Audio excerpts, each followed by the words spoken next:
Polluted Thoughts Podcast, real talk with real people. I'm your host, Colin Garrett. We're live.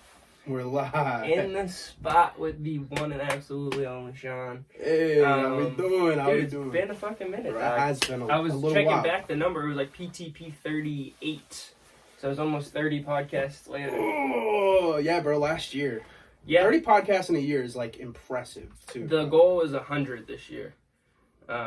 Getting up there, man. Yeah. Up there. I mean, if you do like 2 a day, I don't know. I just like a kind of everyday kind of thing. Yeah. I heard Metro Boomin say this quote one time. If you listen to the podcast, like a lot, you've probably heard me say it a lot. But it's, if you work on something every day, you're gonna get better at it. And it's just work on one thing that relates to your end goal a day, whether that be like no 0 days. It could take an hour or 5 minutes. No 0 days. Yeah. No more. Whether that be just like posting something, or for me it's like editing or making a clip or actually filming. For you, I'm sure it's like producing or recording or working with the band or putting out content. You know, it's just like you can't have any days off. Yeah, and there's a lot of moving parts too, so it's the more and more that this goes on, the less and less chance you have to have a 0 days. So it's just like the wheel's constantly spinning. So it's a good thing though. It's got to be. It has to be, because if you're not moving forward, you're going backwards. Right, or staying stagnant, which is arguably worse. Yeah.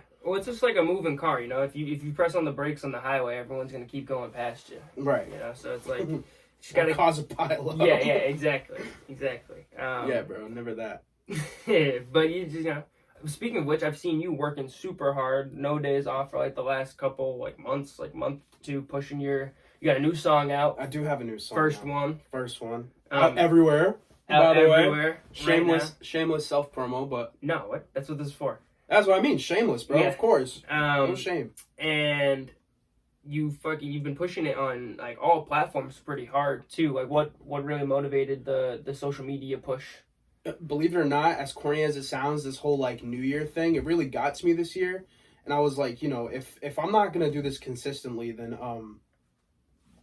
I mean, why do it at all? Exactly. Yeah. I mean, like the landscape that we live in right now with music is like, if you're not consistently like the market isn't necessarily flooded, right? Like good music's gonna float to the top regardless. You know what I mean? And you see that with most of the artists that go viral nowadays. But it's like, you know, really trying to put a heavier hand on the content side of things and like try to push the new record as hard as I possibly can to get it in as much people's ears and eyes as possible. I will say that I do need to switch up the content a little bit. I'm still trying to do my workaround with that kind of thing, but like I think that's going to be the thing going forward, is just have this like waterfall like release where it just keeps going and going and going until I'm ready to release a project of some sorts, which I'm trying to work on. But you know, so what are, because I mean, obviously, as you know, I'm social media every day almost, of course, and I have a lot of failures. Not necessarily failures, but when you're trying to put something into a spotlight and it's not going the way that you want, you're getting like, you know, stagnant sort of views, and it's not like progressing the way that you want it to. Mm-hmm. What are some failures and some successes that you've seen with social media so far? I mean, the views have stayed relatively consistent, and like the amount of engagement that I get on each post, it fluctuates a little bit, but you know, as we're still I'm still in like the first couple weeks of actually doing this, so it's really just like, don't even look at the numbers right now. They don't matter. Like I've done a lot of research on this before I like really like started posting every day. And the thing that I keep seeing is just consistency. Like if you're not consistent, then don't even bother. You know what I mean? Mm-hmm. So that's really, I'm not looking at any numbers right now. I could care less. If people find it and they enjoy the music, then that's a great thing. If not, then you know, sometimes it's not for everybody. I understand. I plan on doing this with like different genres of music, and because I do make like a lot of different genres of music. Yeah. So I'm testing the waters. I'm dipping my toes in the water right now and seeing what happens. Have you had successes like reaching out to new people and getting new fans, so to speak, and reaching new ears with your music? I will say the last time that I was sitting right here compared to today, things have definitely changed in terms of the people that I've met and just like the connections that I have. Not that it's like, like I'm not famous, obviously, but it's like, I know a lot more people than I did last year, and people are starting to recognize what I'm capable of, what I can do, what I can provide. There's value in me, and I think it took a little bit for me to recognize that too. Yeah. Do you know what I'm saying? So we just, we're just chugging along. I think that most people who try to stay humble and like not get too egotistical have that issue where they're, they have to find, not necessarily, in some cases search for like their self-worth, where it's like other people can see it, but you have a hard time seeing it. And right. I find I have issues with that too, there's just a difference. Like there's, you have to, I don't want to use the word ego. I don't like the word ego, but like you have to kind of have one if you want to. Yeah, of course. You gotta be a shark, man, because if you're a little fish in a big pond, you're gonna get lost. Yeah, it's like a very dangerous energy, and if you can control it and channel it, it's a fine line. You really just have to. You have to have that confidence in yourself to be like, I can do what I want to do. Yeah, it's like a superhero who's like known as dangerous, but then can channel his good. Yeah, it's something like that. Not even like that, but like if you had like a power that was like too outrageous, like the Hulk. You know what I mean? Something like that. Mm. But I just think that you got to have an ego to be able to push yourself to the next level of anything, because if you're not believing in yourself and thinking that you're worth this or the best at this or going to be the best at something, then what's the point? Like you said earlier, like if I'm not doing it consistently and I'm not putting my all into it, then like, what are we doing? Right. I've had that. I've had that revelation 2-3 times with the podcast. Absolutely. And like I will say, like with me now putting out singles, like I'm more of like a project oriented artist. I was talking to my homie Jay Cito about this last night, actually. Like I'm very much this is new for me. I don't really put out a whole lot of singles. I'm more of like a sit down body of work type of dude. So this is all brand new, but I'm liking the reception that I've been getting, and I'm liking that people like it, because I'm very proud of the song that I just put out. Mm-hmm. And this kind of started last year around the time that I did the first podcast with you. Is like bro, like I'm making music that's timeless. I'm making music that's gonna hold up. Like the EP that I put out last year around the time that I did this podcast, that shit still holds up, and I'm proud of it. You know what I mean? So I'm just trying to keep that mindset, because that shit will take you a long, long way. It's important to be proud of your work too, because like even if it like doesn't get like what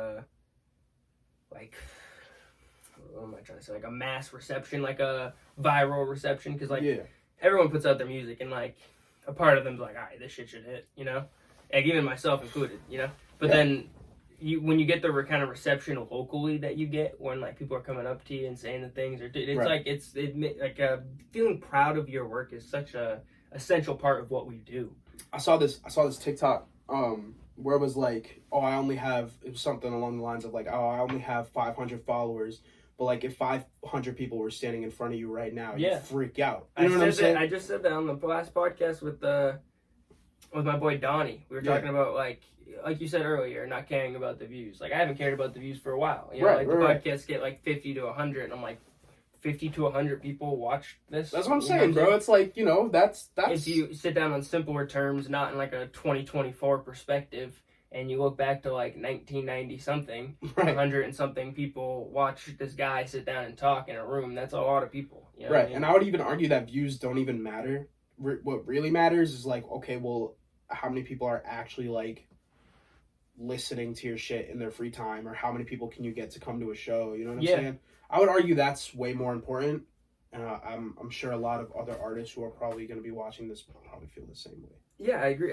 Even like back in like my high school days when I was like first making like shit music and putting it out on SoundCloud, we would get very, very small views, like sub 100, sub 50. And my boy Chris, I remember we were riding around, we were on Drop Fitch Highway, and he said, This I was like, how does this song only have 7? It was one of his songs, and I was like, how does this song only have 17 views? It is so good, man. And it was like he was like way better than we were at the time. Right. And he was like, dude, if I tried to have 17 people in my house right now, that'd be so many people. Like, my mom would be tight. That'd be like a house party, bro. Yeah, it's like So he was just like, that's just too many fucking people, like in one space at one time. And when you're looking at it that way, it doesn't sound like a lot of people that listen to something because people get millions of views and listens and such. But it's like, Right. you know, But on a you more can't personal level. compare yourself to other people, bro. Yeah, That's how you fall down when you're running in the race that we're running in. That's how you fucking trip and stumble and fall. Yeah, dude. Well, we're like, like when you're trying something that's not really like, there's no written path or like handbook to get to where you're at kind of thing. When you're trying to like express yourself and be an artist in different ways, it's like confusing. It can send you down a rabbit hole of like of self-doubt and depression and takes a lot of discipline, takes a lot of perseverance, you know what I'm saying? So I mean, when you have a dream and you're really chasing it and like, you know, there's fears involved. There's no shortcuts either, bro. It's just there's no easy way to achieve anything.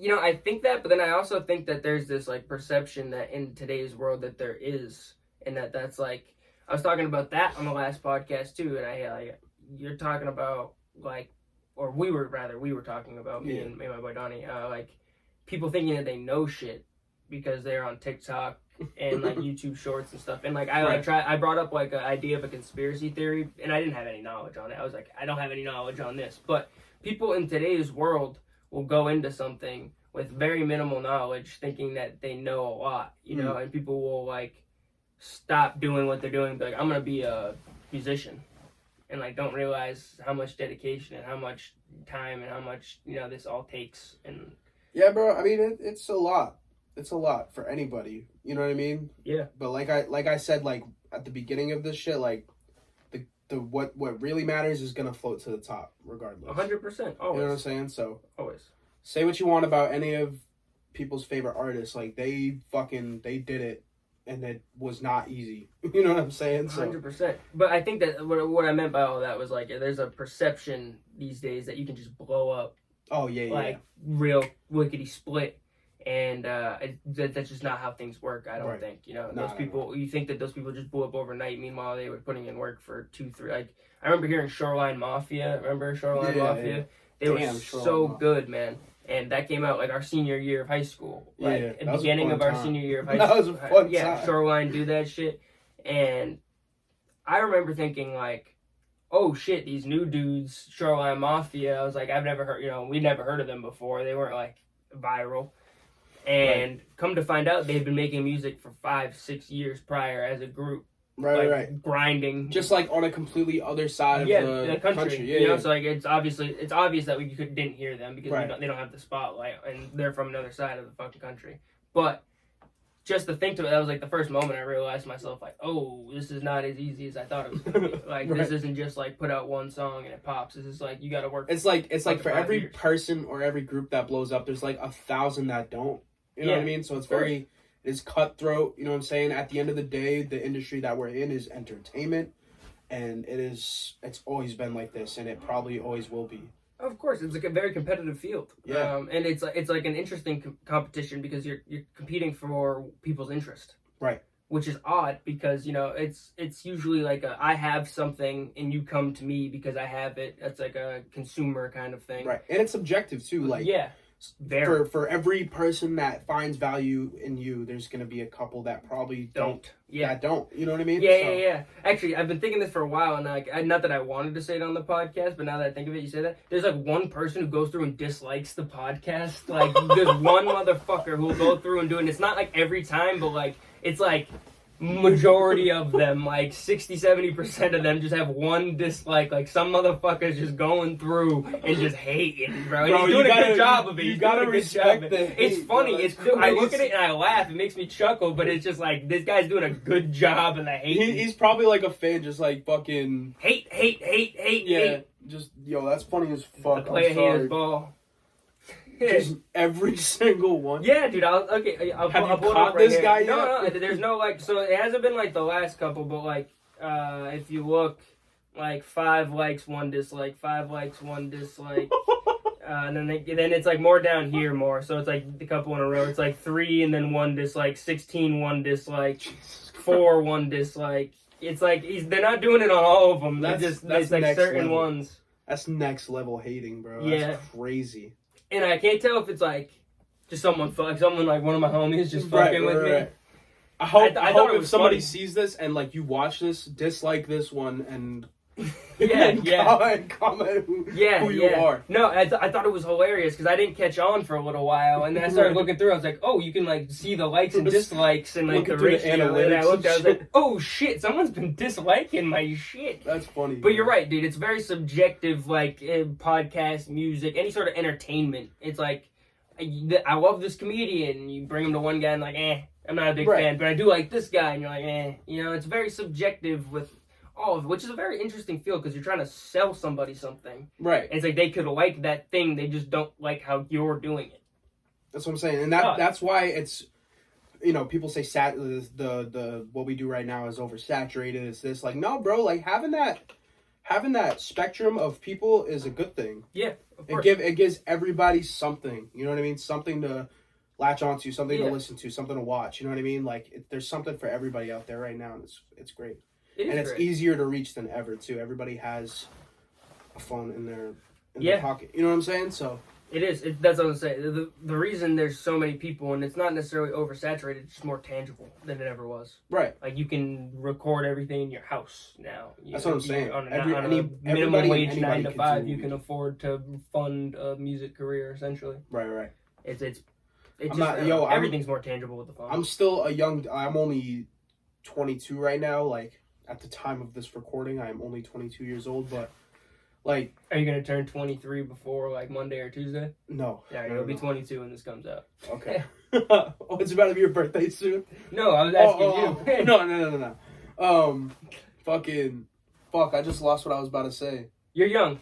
I am young, but like, yo, if I had this stuff when I was like 16, 15, when I was first starting out, oh my God, bro. Yeah, I more think about if I had the mindset, and obviously everyone thinks this, but if I more had the mindset of what I had now, where it's like, I young and stupid. Well, yeah, I was just like, I didn't realize the dedication it took for anything, really. Right. You know what I mean? Like, I was just under the impression that, you know, you were good at something, then you were good at something, and then obviously I knew you had to work hard at it, but I wasn't aware of how hard you had to work at something to be, like, you know, great or good, and then, like, I didn't realize that till like right after high school, and I was like, "Damn! If I would have knew this like 3-4 years ago, I would have killed everybody." Bro, that's how I feel. I would have the same way. But it's like we're all learning together, so you know. I think that it's important that you know we can learn it now. Even if you talk to people and they're still like, "You're so young." I know that. I'm sure you feel the same way. You feel older than 22, or at least you just feel like There's a lot of my peers who are coming up. You know what I mean? There's some of them are still in high school, bro. You know what I mean? Like some people who make music that I know are still in high school. They're still, or they just got out of high school. Like where I was at when I started like really seeing things how they are. Yeah. Like the world. You know what I mean? As cliche as that sounds, but like no, bro. That's how it is now. I think my first real realization of that was like sports. I got out of high school and then I was like, oh, if I would have like tried harder. Like if I would have like been putting in the hours and the work, I would have been actually like really good. But I was just decent, and I was like all right at sports because I just didn't put it. I was just like reliant on athleticism and just like my big ass was not doing no sports, but I understand. That. I understand. Well, it's just more like you see like people in the gym and shit like that, and like you see people like working out, like not necessarily like just weights, but like working out like drills and shit for like baseball or basketball, and then I show up and I'm like. Baseball I played, but basketball I didn't play much. You know, I played like a decent amount, but not like as much as I thought that I should have. And then I was just like, well, because I'm not like balling out. You know what I mean? I'm not putting in the work. You know, so it was like the first realization. Like right after high school, I was like, oh fuck, if I would have just put in the work. Right. You know. So now we're here now, and you just gotta head down, do the thing every day. Speaking of which, you're talking about like doing a lot of different genres and stuff like that. You're now in a band. Oh yeah, I'm in a band, yo. That's the best reaction to anyone ever asking if you're in a band. Yo, I'm in a band, yo. Oh yeah, like my band's name is Provenance, right? Yeah, or Provenance. Apparently, I just found out that's how it's pronounced. What is the meaning of that word? If you know, if not, we can look it up. Let's look it up. Yeah.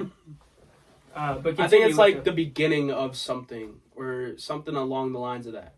Me and Ray were actually talking about that. Provenance, the place of origin or earliest known history of something.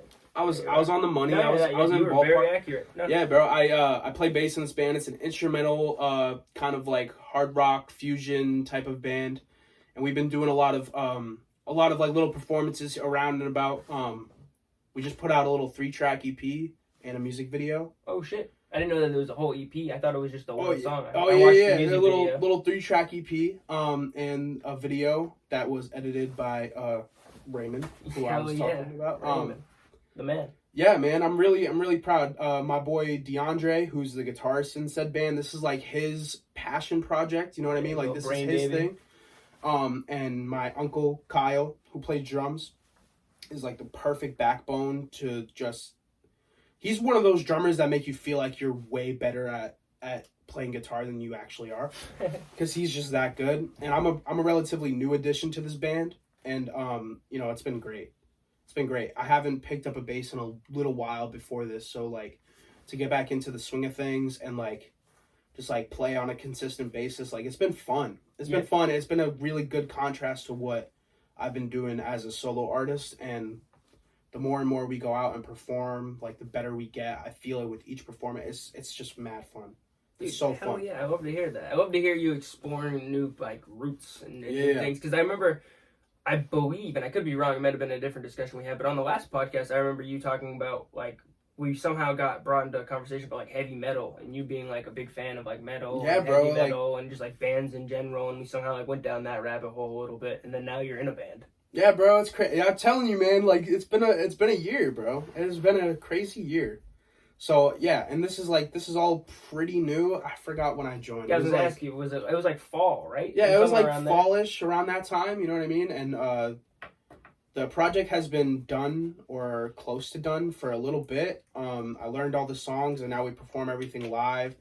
And D and Kyle will tell you, or they have told me, like, it does feel better with a bassist on stage. And yeah, it makes me feel good. You know what I mean? I feel just more complete as a band. You know? Like you said, D, the drummer, being the backbone. It's just Kyle. Excuse me, being the backbone.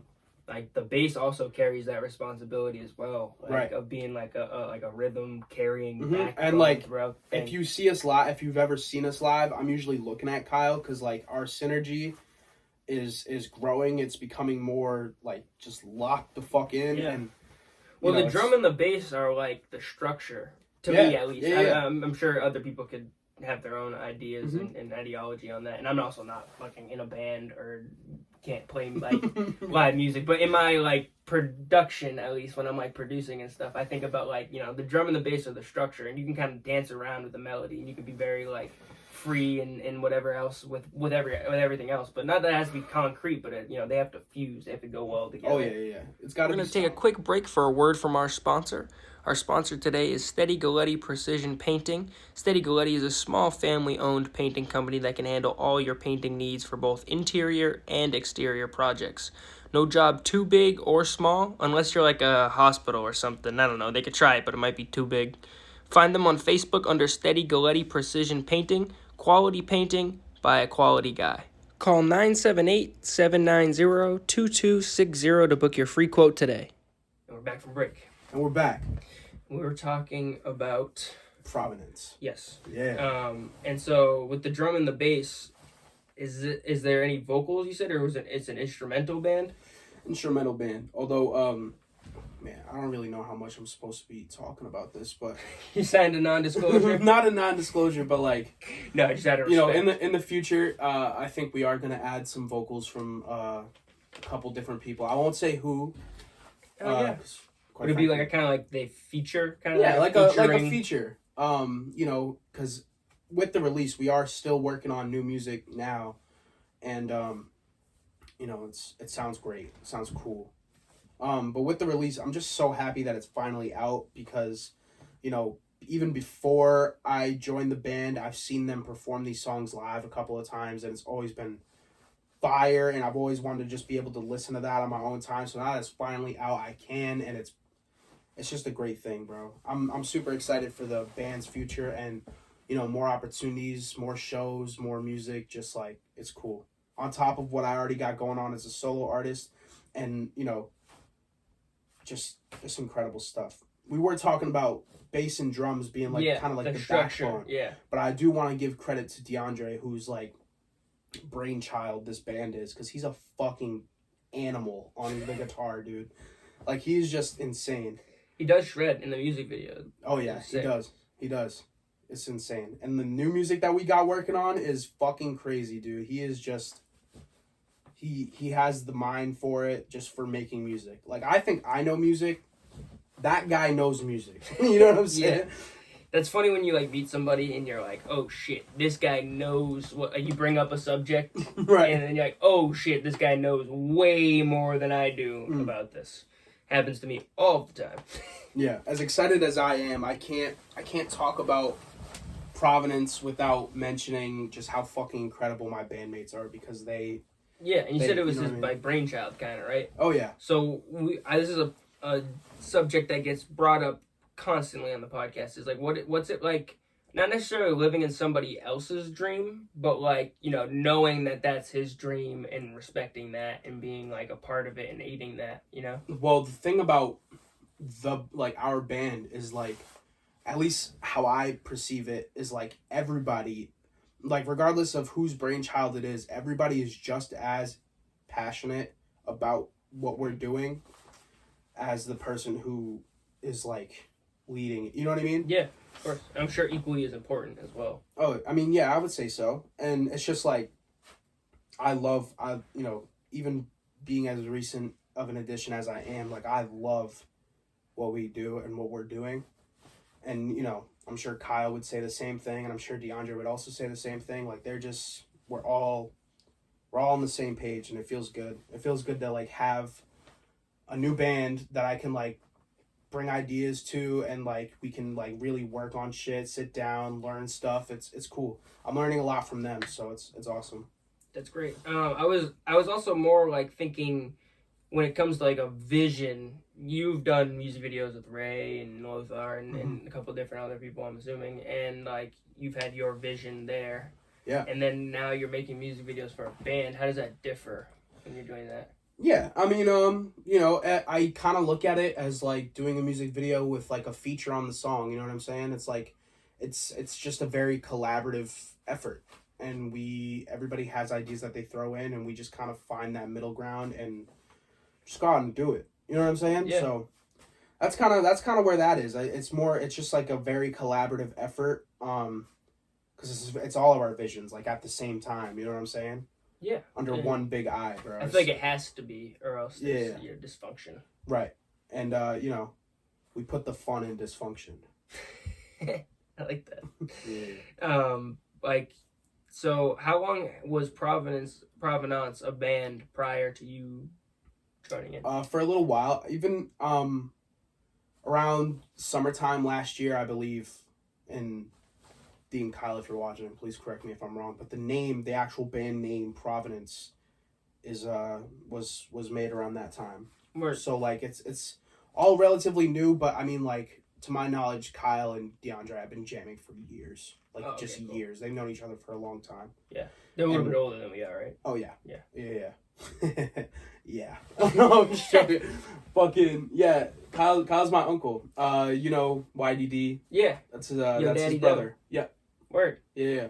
So, they're like fam. They're fam. You know what I mean? So it's just, we've always had that synergy, like I was saying, bro. It's a great thing.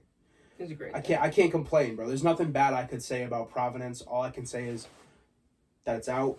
Yeah, go check that shit out. It's EP is out. The music video is out. It's out on all platforms, I'm assuming. All platforms, yep. All platforms. Go check it out. So it's out. You guys have been playing a lot of local shows, you were saying. Why do you feel that's important? Just, it feels, I don't want to say giving back to the community, but it feels like I'm more in line with the community, and why would you not if they're the ones that are supporting you? You know what I'm saying? Absolutely. We get compliments, we get praise wherever we go.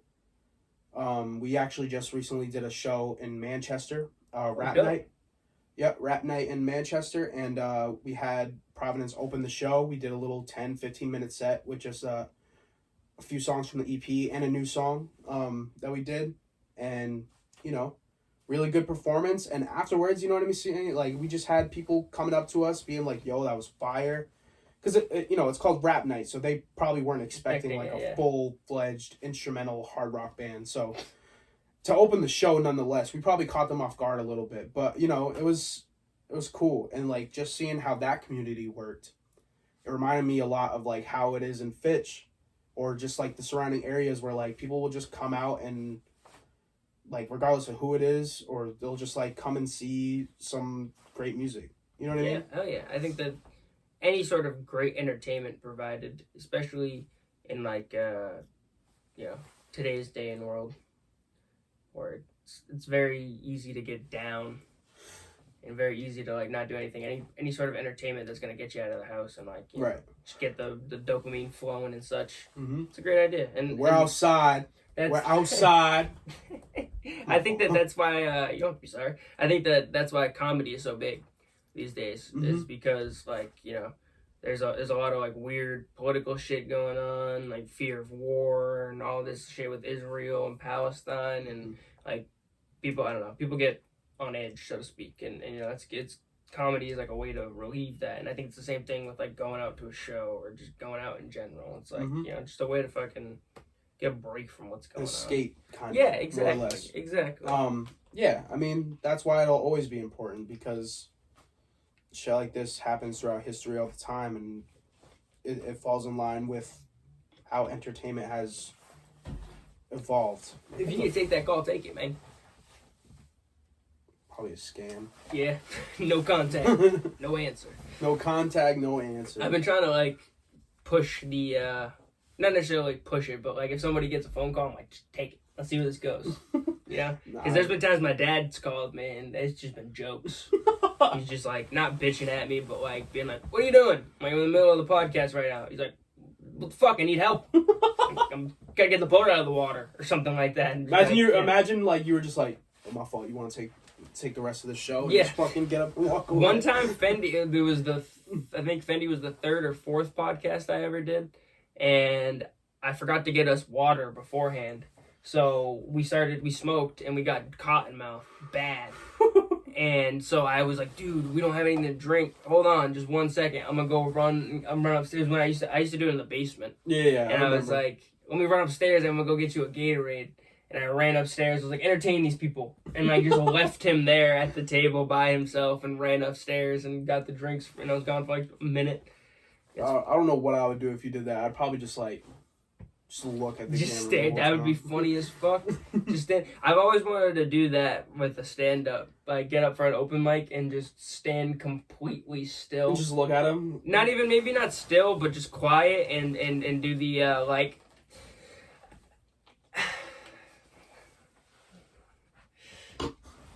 And I pretend like I'm gonna say something. Bro. Yeah, it's for like 5-10 minutes. It's like a scene out of the fucking Joker or something. Just bro. see how long. Insane. No, I think eventually it'll catch on, and it'll build laughter.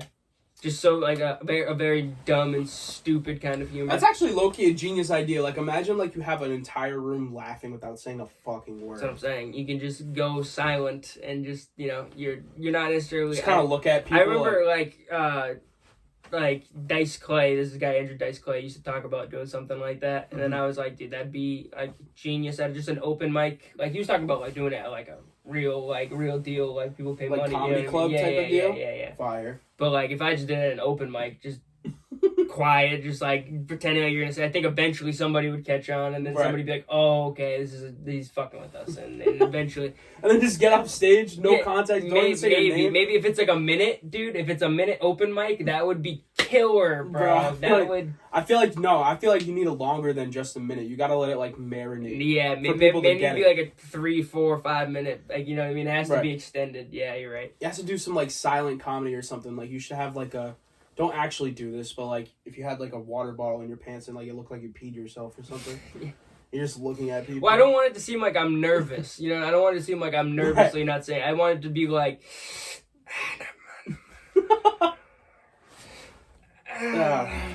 and just like and just like turn around and like. But that seems like you're nervous. Yeah, I guess a little bit. I guess I don't want to seem like I'm pissed my pants nervous though. I mean that's like that's a whole nother fucking. That's a whole nother level of nervous, man. That'd be crazy. I don't know what I would do. I'd be like, just. You're like waiting for like. That's what I'm saying, bro. It'd be tense almost. Yeah, I don't know. I've been waiting to do some open mics. I'm waiting until I move to Worcester. I'm trying to like get some material. You about to move to Worcester? And, yeah. The woo? Hell yeah. Yeah. So me and a couple of my buddies are. I've been saying it for a while now, but like we've just been looking around like. Not super aggressively because I'm not in a rush to get out of here, and they're not in a rush to get out of any of their houses. Right. So like we're just looking for the right scenarios. So I've been saying what's it for the thing a while. with moving to Worcester? You're just trying to like be more in the just in the realm of things, like more in a city environment. I could afford Boston, but it would be all of my money, and so like I can't afford Boston. Essentially, it's all right, bro. A lot of people can't afford Boston. Yeah, so it's cool. Like it's very expensive there. And like Worcester, it's got everything that like not everything that I need, not everything that everyone needs, but it's got everything. You know what I mean? Right. It's got a train that goes straight into Boston. At that same station, you can get on a bus and go to New York, and that's like a $30 3-hour, 4-hour ride.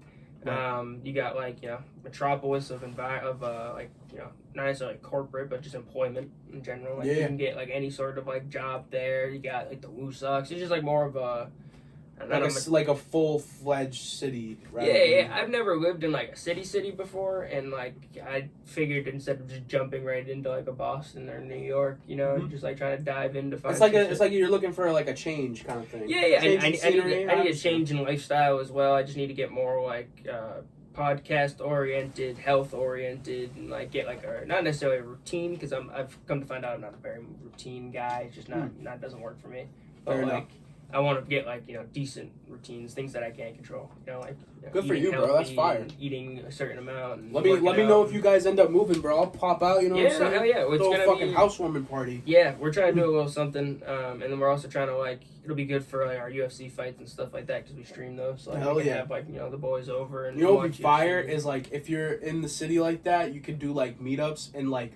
If you can like somehow like find a way to have a bar, let you guys set up your setup in there. Yeah, do a live. And then do like a live watch along with like a whole fucking bar of people. That'd be sick. There's these people, I want to make sure that I get their name right, but I'm not positive. I think they're called Take of the Town.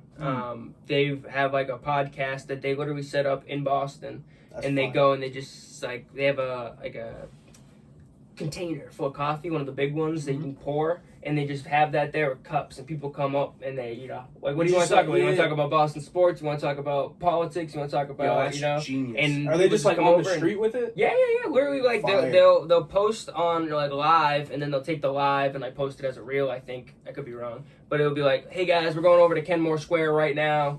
We're gonna be set up. Like, how big is this platform? Like, it doesn't seem like they're too big, but it also seems like they're just starting, and they're definitely growing traction very, very quickly. But they have like different places that they'll set up and they'll like let you know beforehand, and then you just come over, they'll pour you a cup of Joe and like ask you what you want to talk about. I'm about to pull up and just start plugging my music. Yeah, you can do that, dude. No, you can do that. Like they like, all right. I have a conversation with them, throw them your like at or whatever, and bounce out. It doesn't seem like they're. I haven't watched like the full-fledged thing. I've only really seen their clips so far, but like they've grown pretty quickly in the amount of time that they've started it, and it's been a great it's been really cool to see people like come sit down. Shoot the shit with somebody they don't know and talk about something. Fun. I love that type of like just like talk with a stranger and like y'all just fucking get into it, bro. Like that's I always wanted fun. to do that. Just like a live podcast, like me and you, for instance, like sit down at the table and we're doing our thing, and then like just have a sign that says like come to sit down and like let's talk about like a guest or a co-host, but at the same time you just have strangers coming in. The conversation, that would be for a cool dynamic. I think that like especially this kind of platform, like it's a matter of keeping somebody engaged, and so if, like in a normal conversation in normal life, you don't speak for an hour straight back and forth, like unless you're close with somebody, you haven't seen them for a while, whatever. I mean, it happens when you're with the boys. You're fucking. That's why respect to all people who stream. Yeah. That's fucking by insane. Themselves for an hour. It's like, like I'll do a podcast and like, obviously I don't mean any offense to this, but I don't talk for a straight hour. I love shutting the fuck up. Me too. So I don't. So I like don't to mind, do I that don't for mind like 24 hours or however many ridiculous hours they be streaming for, that's crazy. Well, it's also just like a conversation realistically has a beginning and an end, and the beginning and an end, and Right, the beginning and an end. Like even when you're hanging with your boys, like you'll go silent for 30 seconds to a minute. That's what I'm saying. But you can't on a podcast. That's the thing, is like you got to have something going the whole time. So that's you why you should do that. The comedy, the comedy thing, but just for the podcast for the first like 5 minutes. You have a guest on and y'all are just sitting there like. We're talking to each other, but nothing's coming out. Just mouthing words. It's like on mute for like a fucking 5 minutes. It's good to have something in the background, so to speak, while it's going on. Yeah, I have like these VHSs, and I almost wanted to start like throwing them in on silent, and just have them going on in the background, just for like, you can look up and like, the second that you kind of start to lose your train of thought and like lose where we're going with the conversation, it's gonna be a null. You just look up and be like, oh, like, what the fuck is going on here? You know what I mean? Like, can you believe that this shit was happening during this time? And like, you know what I mean? Like, even yesterday I was doing one, and my buddy was like, we're talking about movies, and he was like, even like Teenage Mutant Ninja Turtles, and he points at it, and he's like, 1980. You fucking believe those turtles? Yeah. You fucking believe that shit? No, he was like, even like the 80s, that shit seemed like the most realistic thing at the time. I know. And then we watch it now, and we're like, what the fuck? We were talking about CGI, I think, briefly. But no, it's always good to, especially if it's another human being. I always wanted that too. Like my buddies used to have this place called The Valley where we were gonna throw the show before it got shut down. Yeah. So before that shit got shut down, they used to do like basement show, and then afterward you go up to the top floor apartment, and it wasn't like Motley Crue kind of style, but it'd be like the cool people would get invited up afterward. Cocaine and shit. No, God no. There was this one time actually that somebody came in that like one of our boys invited, and like they like showed up with other people who were fucked up, like just like crazy people, and they were like definitely ripping coke. We didn't see it, but they were like in the bathroom for like an hour. Yeah. But anyways, I wanted to have like the idea where like we all sit down after a show, kind of. And it doesn't matter like type of yeah, and it doesn't matter like what show it is. Like it could be anything. Like it could be like just like a local thing that you guys are doing, or it could be like this there, whatever. That'd be you just fun. Like sit down after the event, and we could just like talk about it, and like especially if it was an apartment, like where the thing was, or like a place where the thing was, people coming in and out and being like, "Yo, what'd you guys think?" Da da da da, and like have them sit down, and you know what I mean. So that was kind of like the idea, the original idea of my kind of like. That's smart. I would like to do that too, though, in Worcester. More, it's also just more of like people, more things, more you know what I mean. It's easier to be like,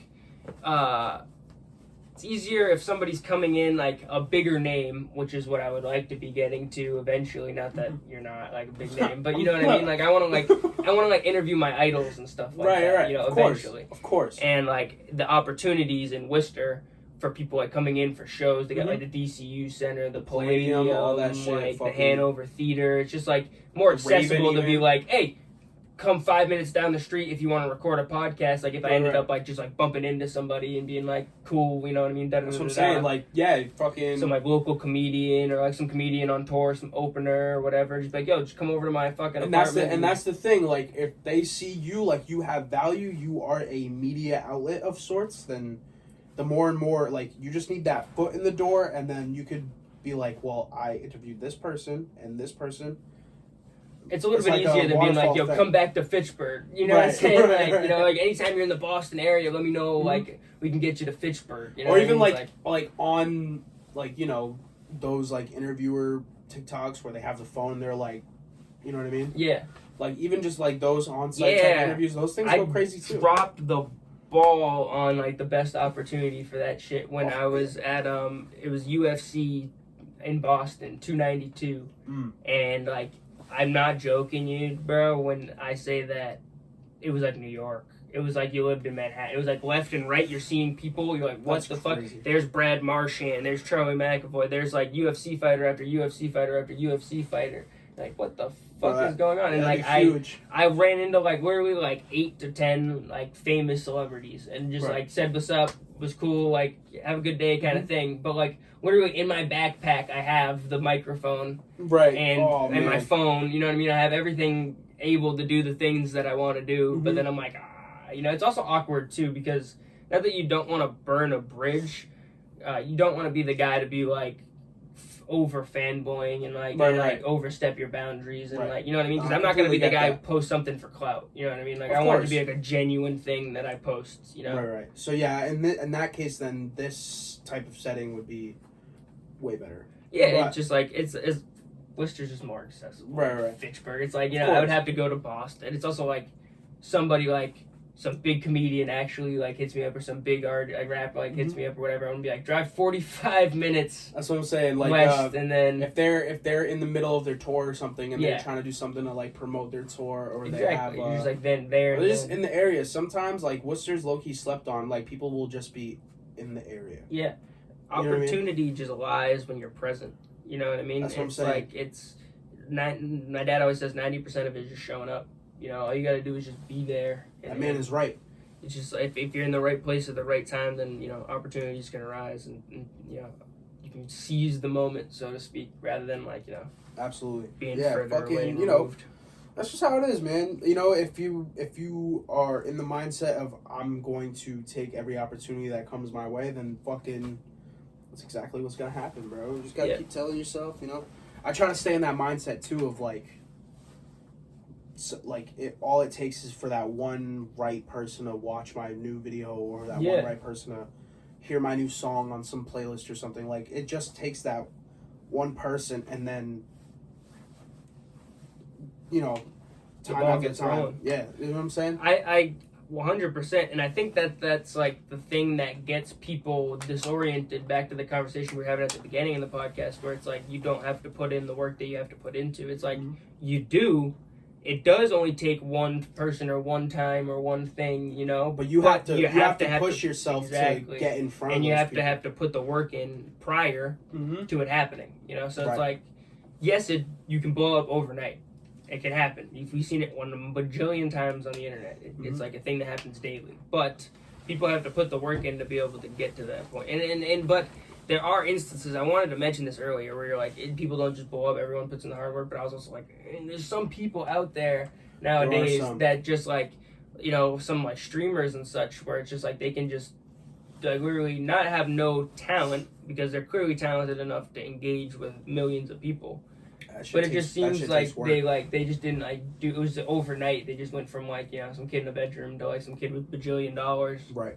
But on that same coin too, like I feel as if me personally work very, very hard in private to make it look easy for everybody else. You know what I'm saying? Yeah. So that could be, you know what I mean? It's a case by case type of thing 100%. with everyone, but you are right. You are right. There are a select few who have just like come out the woodwork just like incredibly great at what they do, or maybe not even great at what they do, but somehow they still have that virality. They just have something that, like we said earlier, like people see value in that. Yeah. You know what I mean? So it's odd for us, and it's like every generation has had this, where you look down at like the younger people and you're like, what the fuck? Like, what you like? It's just like, what are you guys interested in? You guys like that what the shit? fuck is going on? Yeah, you know what I mean? And it happens every single, 10 years, I'd probably say. Maybe even less. Or maybe a little more. It's give or take. And it's like the dad to the kid, or even like the uncle or whatever. You're just like, what? Or not Like, even that's that what big of you're an into? age gap. Like you have all these like TikTok kids that people call them, but like it's like, yeah. But like we were like Vine kids. Do you know what I'm saying? Yeah.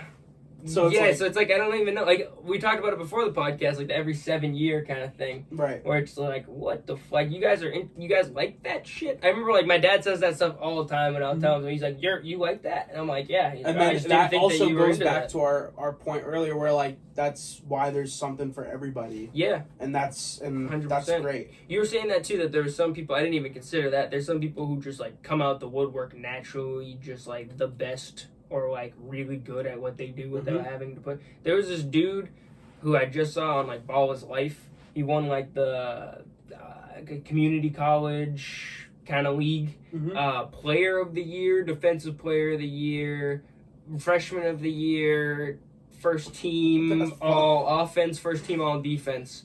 And he's 26 years old, never played organized basketball in his entire life, averaged 20 points and 15 rebounds a game, bro. 20 points and 15 rebounds. He's never played organized basketball in his career. Bro was eating his Wheaties growing up, bro. So, like, he was probably... when they say he never played organized basketball, I'm assuming he was, like, king of the courts his entire life. Right, and, like street just, ball and yeah, shit. just, like, street balling on people hard, but... That's the kind of shit that, like, you were talking about, where it's just, like, somebody just comes out of the fucking woodwork and they're just nasty. I know, it's insane. Yeah, not that it's frustrating, but it's almost like, God damn a you. little envious, just the tiniest bit, but, like, you also can't help but just, like, smile at somebody like that, where they're just, like, naturally gifted. And I'm like, Jesus Christ, bro. Or, like, it's the same thing for music, where, like, I watch a lot of drum videos and, like, drum-related content, and it's like you see, like, a 7-year-old ripping through, like, a Slipknot song. And I'm like, God damn you. I'm like, bro, are you fucking kidding me? It's crazy. It's like you came out the womb with that. You didn't even have the time to learn all that. I think that the envy, like, with people like us turns into inspiration. Yeah. Or it's kind of, you know what I'm saying? It's like, God damn, I envy that. I want to do that. I have to do that. Like, let me learn how to fucking get that good. And I think that, I don't know, it's like an inspiration and like even if it's like a 7-year-old, there's like a little bit of like idolizing, excuse me, that goes on with that too. Because it's like, damn, like, holy shit. Yeah. Like, somebody can do that. Like you said, you can't help but just be like happy for that person. But at the same time, it's like, I want to fucking. Yeah, man, it invites challenge, like, in a sense, where like, you look at somebody make something look so easy and like subconsciously you're like, I could do that. It also, yeah, dude, that's like a big thing too with everything these days. That's also probably the biggest part of the conversation that we had earlier, where I was saying like people think that they know shit but they don't, like based on like TikTok or whatever. It's that idea too. It's just like they think it's that easy. You know, like people who watch comedy and stuff, and I'm a victim of it too, because like I think that I'm gonna be able to like not become like a comedy star, but I think that I'm gonna be able to like go up and do open mics and stuff like that, and it's not as easy as it looks, because those people are just talking and like those people are just doing that, and those people are just moving their fingers. It's like it's so much more intricate than those little things. That's what I'm saying. There's stylization of everything. There's I go through that all the time. The subtle ways people like get you engaged in whatever they're doing, whether it be, you know, playing sports or stand-up or music or, you know, instrumentation or whatever it may be. Like, everybody has their own way of doing something, and there's levels to this shit. Yeah, like, there are. Like, yeah, it's like when you watch like Dave Chappelle do comedy versus like when you watch like some opener do comedy. Like, right. You know, it's versus like. And even then, like, you can't predict the future. Like, that opener might be fucking incredibly huge in the next year. Yeah. 6 months even. Again, like, all you need is that one thing, and you're in. You know what I'm saying? Yeah. So, it's crazy. Real quick, we're just going to go to break one more time. We'll be right back. Steady Gleddy, Precision Painting. Hit them up for all your painting needs. Hell yeah. We're going to take a quick break for a word from our sponsor. Our sponsor today is Steady Gleddy Precision Painting. Steady Gleddy is a small family-owned painting company that can handle all your painting needs for both interior and exterior projects. No job too big or small, unless you're like a hospital or something. I don't know. They could try it, but it might be too big. Find them on Facebook under Steady Gleddy Precision Painting. Quality painting by a quality guy. Call 978-790-2260 to book your free quote today. We're back. I think it's incredibly cool to see anybody who's great at anything that they do that and perform that live, or whether that be on the computer or whatever, because it sparks and like sponsors this like creativity within other people. Because like, you know, the like, I want to do that, or, you know, I want to be that good at something, or I need to learn how to do that. It's like every time that somebody puts out something when they're great at it, it should only really influence people in like a good manner, and it shouldn't really like demoralize anybody. It should be more of like a, oh shit, like this guy can do that thing. Anybody that's just like can the do worst. that that's thing. the worst type of thing you could do, is like try to put somebody down to lift yourself up. Yeah, you know what I'm saying? Course. That's why, like, you know, as I think about it, I don't really leave hate comments on shit, obviously, But like, imagine like taking the effort to do that. Yeah, dude, there's times where It's like, yeah, how the fuck do you even like sit down and make the conscious decision to fucking talk shit? I hate seeing the hate comments. I want to hate comment on the hate comments. Right. You know what I mean? Like, I see someone shitting on something, I want to just be on there. So I've typed out shit, be like, you fucking kidding me? Yeah, like, bro, what are you talking about? Yeah, you know what I'm saying? Mind your fucking business. That's if you don't probably like it, what they don't follow want. this person. You know what I'm saying? Yeah, it's just like, exactly. And then I stop and I don't do it. Mm-hmm. But it's like, I don't know, sometimes these people just say like the craziest shit and they're just play hating hard. And it's like, it's like, bro, come on. I mean, I gotta respect the hate though. Like, that's crazy. Like, you really, you know. I mean, if they're doing it like the way that I'm experiencing it via like dislikes, that's funny. Like, that's you're, funny. You're doing it like strategically and like, you know. But if you're letting your emotions get the best of you and just leaving like a shitty comment, that's different. You know? Right. If you're just like, it's still, you're still a fucking hater, you're still a bitch. But it's funny. It starts to get funny. Mm-hmm. I think that honestly, there's probably a point in time where like people have hated so much on somebody that they both just think that shit's funny now.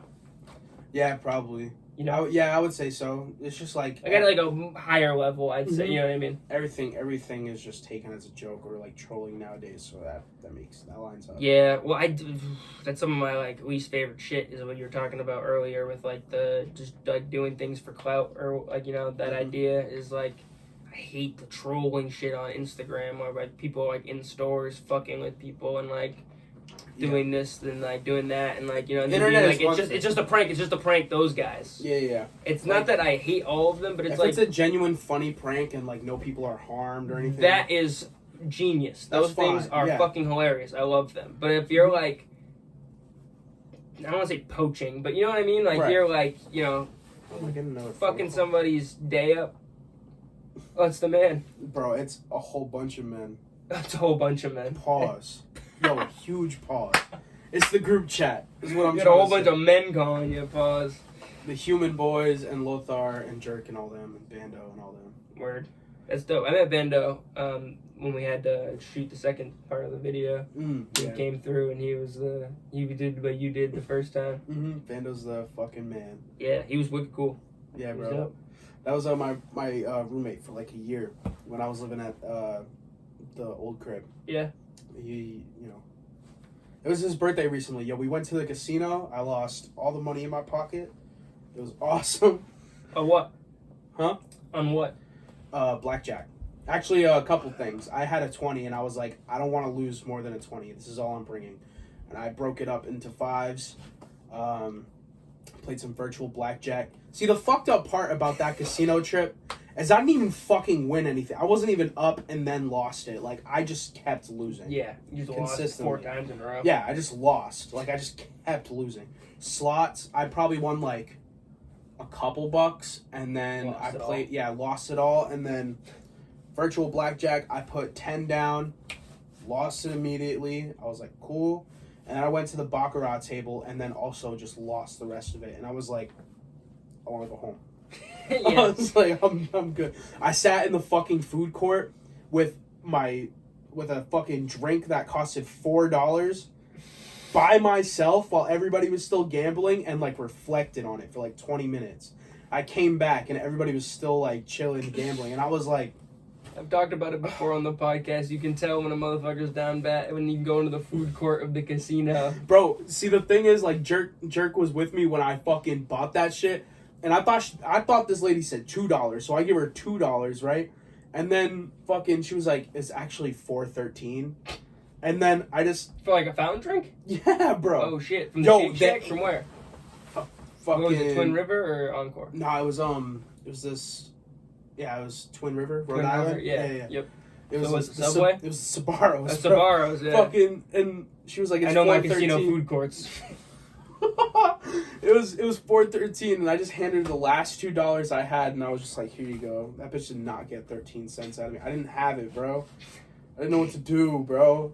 I was just like, I just walked away. Down bad. I've seen people down bad on a Motorola, like just sleeping in the food court. Oh, that's fucked up, man. I'm a avid lover of gambling. I'm not an avid gambling so much. I'm not an avid gambler. I'm not like I don't gamble a lot, but I love to gamble. It is we should We should get like $50 and we should go to the Encore sometime. That'd be Yeah, mad bro. fun. Hell yeah. We'll go Just hit like Encore. Mob deep in there, like fucking 12 people deep, just Hell yeah.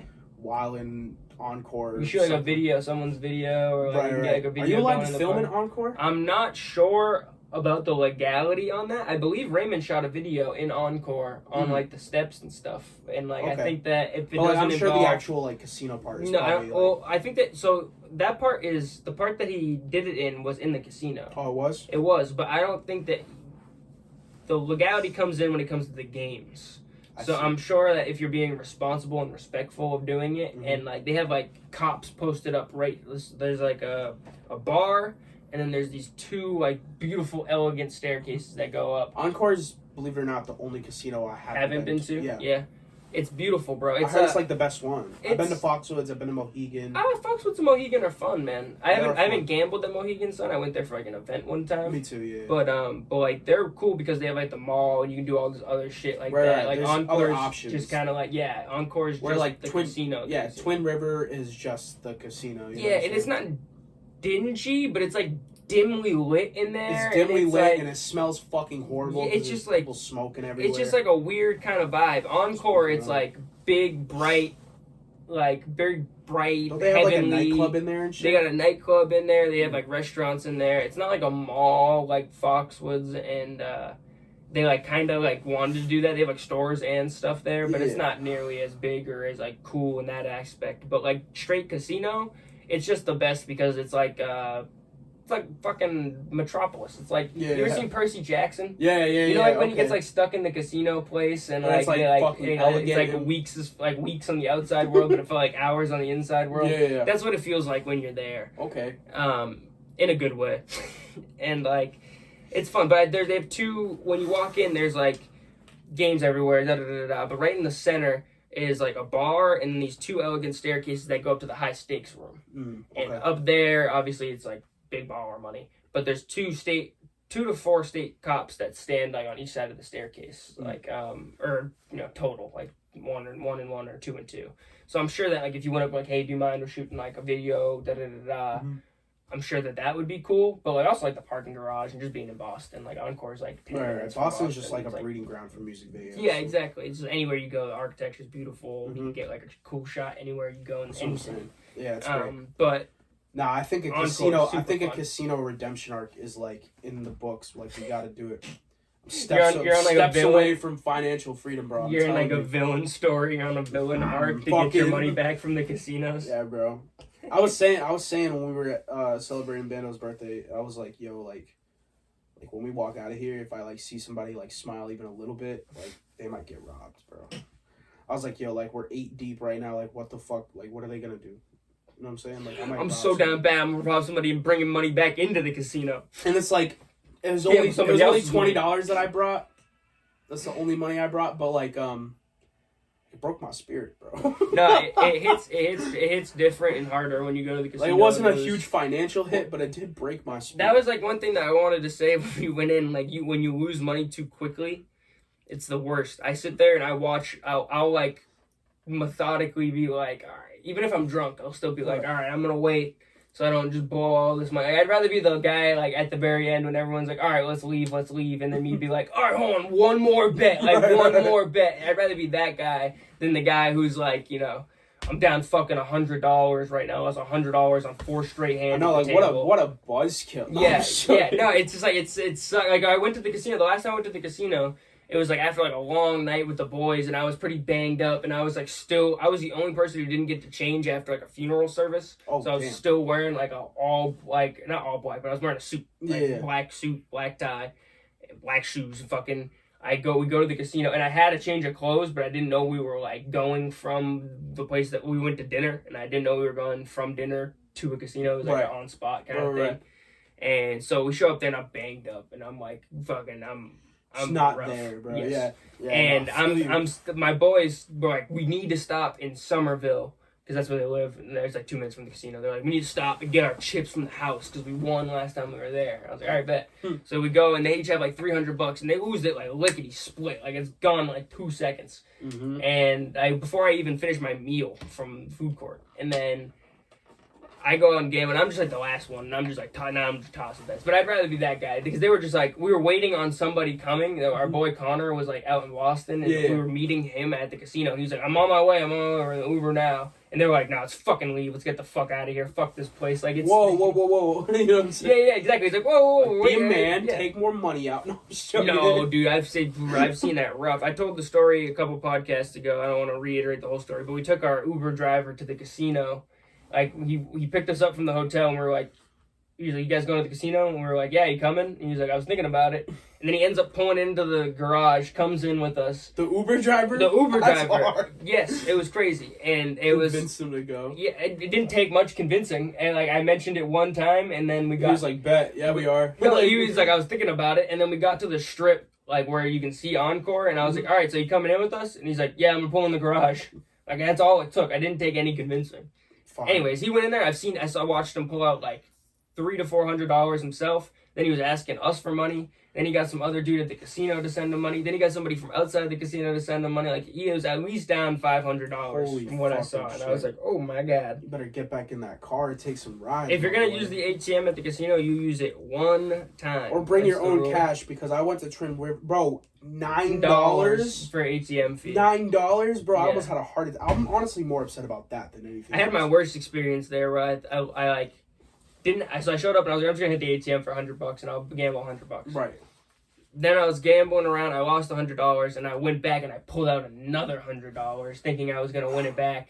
And I went up, and then actually what happened was I went up originally. That's why I took the 100. I made like $400, and I was like, "Oh shit!" And then it went all down immediately. And then I pulled out another $100, and I lost $200. I remember like literally, I lost $200. I was driving home on the ride home. I fell asleep, and I woke up. And when I woke up and remembered that I lost $200, I was like, pull the car over, and I threw up, and I was like throwing up out the door. I was like, I just lost $200 at the casino. Fuck that, dude. Yeah, and it's like. Nothing worse. That's how they get you, bro. Like, a small win at the casino is a win. Cash the fuck out. Yeah. You know what I'm saying? That's why I learned my lesson. Was like, if I ever go up, like, double or triple my money, I'm just out. That's it. No bullshit, like, bro. Fuck that. Going with, like, 100, if you like, I'll do this a lot, too, where I'll go in with, like, 100, and I'll split it to 50-50. And I'll put in 50 on a blackjack, and if I hit the first hand, I'll just pull it out, and then now I have $100. I'll put the $100 in my back pocket, and then now I have $50 to go crazy with. That's why I like the baccarat game because it's really just like flipping a coin. I've learned baccarat not like well. I still am like a very beginner. Still don't really know the rules. It's a pretty simple game. It's fairly simple. I've been watching videos on YouTube and stuff, but like it seems like just much more user friendly, so to speak. Yeah, it's like a good beginner game. Like usually when people think beginner games, casino, they think of roulette and blackjack. Yeah, baccarat is like first to 9, and you just put money down, and essentially the dealer does all the work, and they're not even. Yeah, well, I feel like most professional gamblers are like blackjack or baccarat. For the most part, at least. Yeah, I like poker and stuff too, obviously. But I feel like poker tournaments don't happen every day. I could be wrong, unless you live in Vegas.